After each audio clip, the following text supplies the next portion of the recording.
صباحكم فل.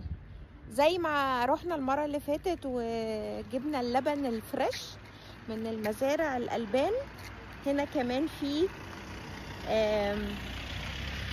مزرعة ألبان شايفينها ورايا، وأنا هوريكم الماكينات اللي بنجيب منها الأزايز. بنشتري الإزازة هنا مثلا، نشتري الإزازة في مكنة، وهنا نملى اللبن.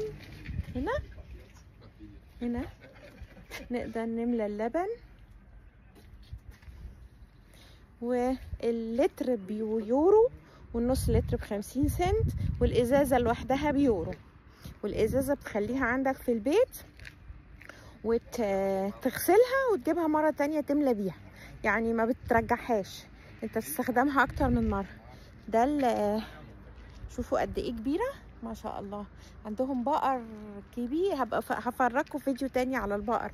وعندهم سوفت ايس من اللبن البقري الفريش. صباحكم فل. رشا امين.